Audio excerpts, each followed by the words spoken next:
Hey everyone, Derek here, and welcome to another episode of the DTG Logo History Show. This is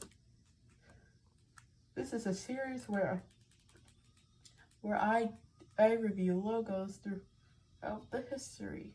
Today in this episode, it's gonna be a good one. Why it's gonna be good?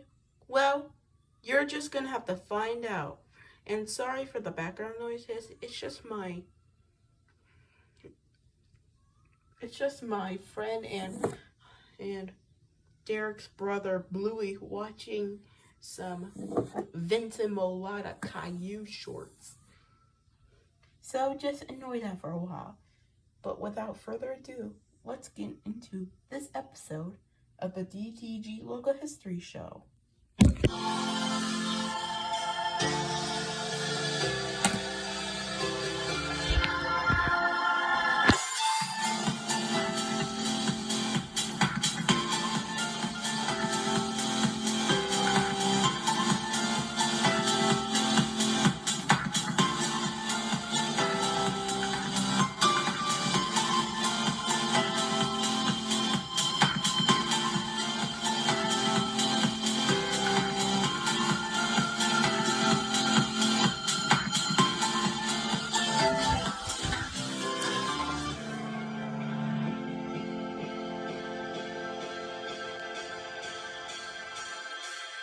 Alright everyone, now we're just gonna bring out the essay teller. Just hold on for a minute, okay? Hold on. Alright everybody, we're back. And we're currently off camera right now, but let's go ahead and get to the good stuff. In this episode, we're going to be taking a look at two premium channels that air movies all the time. That's right, we're talking about HBO, which is owned by Warner Brothers Discovery, and Starz, which is owned by Lionsgate Entertainment. First, let's start off with HBO. Okay, here we go. HBO is an American paid television network that is owned by Home Box Office Incorporated, a subsidiary of Warner Brothers Discovery, Inc. It is headquartered inside the 30 Hudson Yards building in West Manhattan in New York City.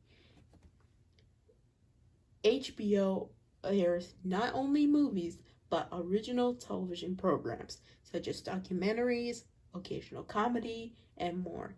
And it is known as the oldest and longest offering subscription service in the U.S. It was launched on November 8th, 1972 by Charles Dolan, and the first program to air on HBO is the 1971 film, Sometimes a Great Notion. Anyways, HBO initially airs nightly on an open-ended schedule from 7 p.m. to midnight, which is 12 a.m. In the end of 1972, HBO receives 1,395 subscribers, but in February of 1973, it increased to around 4,000 subscribers.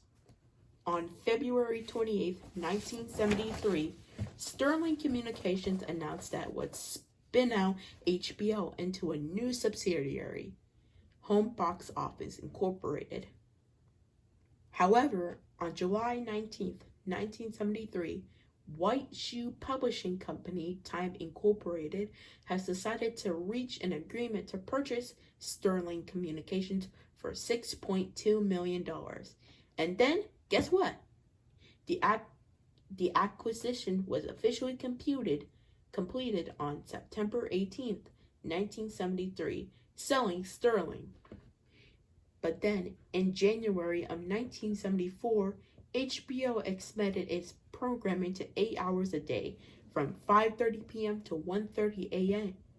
on weekdays, and 12 hours, from 1:30 p.m. to 1:30 a.m. on the weekends. However, in fall of 1974, HBO has decided to expand into a national paid television service. Not only that, it became the first television network to deliver a single via satellite on September 30th, 1975. Then HBO's programming has officially expanded, again operating daily from 1:30 p.m. to 1:30 a.m., an extension of its weekend schedule to weekdays. Until it was expanded for the third time on January of 1979, with its programming now lasting from 5 p.m. to 2 a.m. on weekdays and 2:30 p.m. to 3 a.m. on the weekends. But then in 1982, HBO has officially transitioned to a 24-hour schedule. But then on January 10th, 1990, it became official. Warner Communications Incorporated has announced that it will merge with Time Incorporated for $14.9 billion. And it was completed, and Warner Communications has officially merged with Time Inc. to form Time Warner. And at that time, HBO has served over 17.3 million subscribers. Then, let's flash forward. On October 22nd, 2016, telecom company AT&T has announced the offer to acquire Time Warner for $108.7 billion. Holy crap, that's a lot of money. And guess what? The acquisition was officially completed in 2018, forming Warner Media. Finally, on February 28th, 2019, Richard Plepler has stepped down as CEO of Home Box Office Incorporated after a 27-year run at HBO.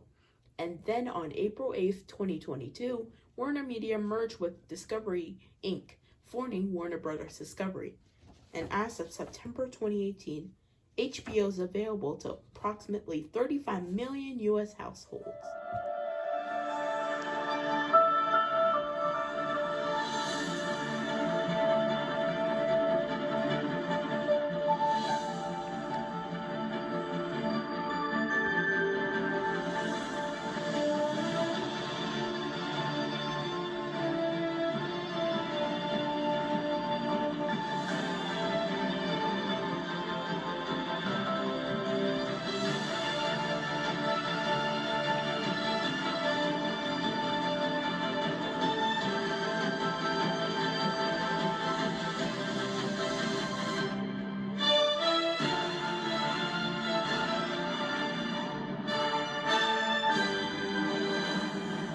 Hello everyone, this is Bradley. Now, we're going to talk about Starz. Starz is an American premium cable and satellite television network owned by Lionsgate Entertainment and is the flagship property of parent subsidiary Starz Incorporated.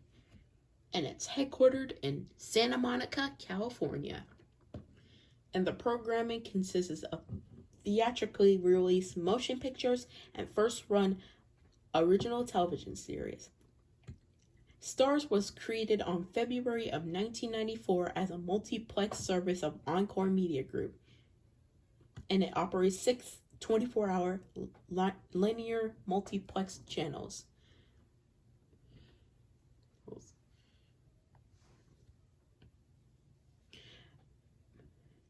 Anyways, the first 2 movies that aired on Starz was the dramas that were released in the 90s, Scent of a Woman and The Crying Game. As its launch, the network was operated as a joint venture between TCI and Liberty Media, with TCI owning a 50.1% controlling interest in the channel. Starz made its debut as the first phase of a 7-channel thematic multiplex that was launched by Starz over the course of the succeeding 8 months, with the remaining 6 channels being launched between July and September of 1994. But then, and it was gonna launch with 7 channels, but TCI/Liberty Media has decided to create an additional premium pay television services serve as a competitor to HBO and Showtime.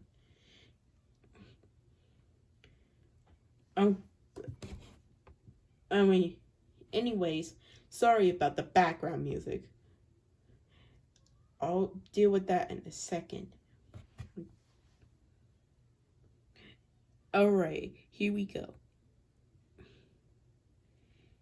And then, in June 2nd of 1997, TCI has announced a deal on transferring its majority ownership of Starz, which is Encore Media Group, to sister company Liberty Media. And then TCI has officially retained a 20% minority ownership interest in Encore Media Group.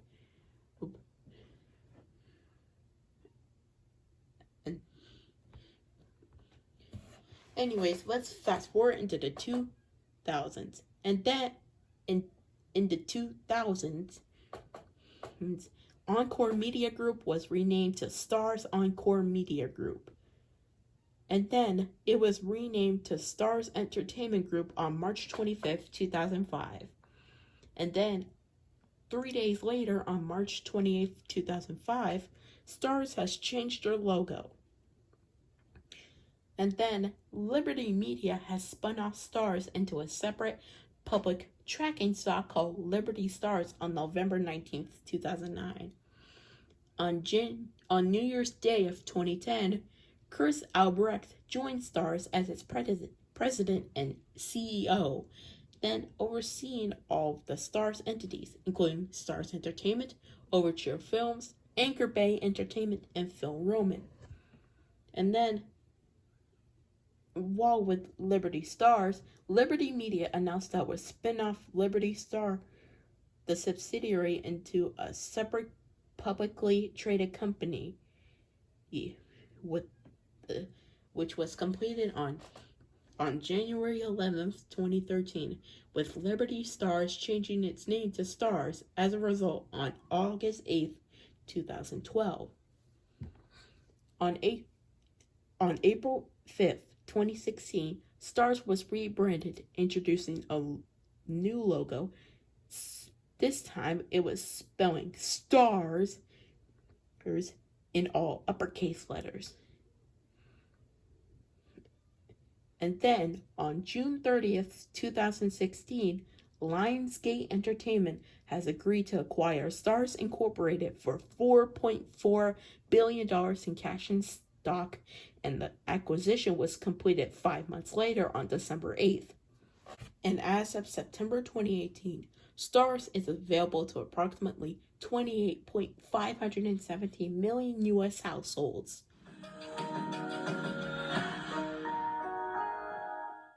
Alright everyone, that's gonna be it for this episode. I hope you all enjoyed these 2 entries. But it's not over.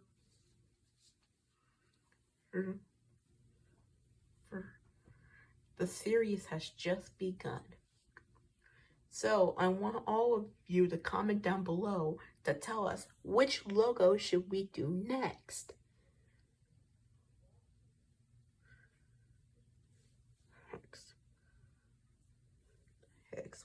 And make sure you give a big huge thumbs up down below, and make sure you subscribe to the channel and turn on notifications for more quality content. And don't forget to hit that bell icon so you can get a notification every time Derek uploads a brand new video. Anyways, guys, we'll see you in the next episode. See ya!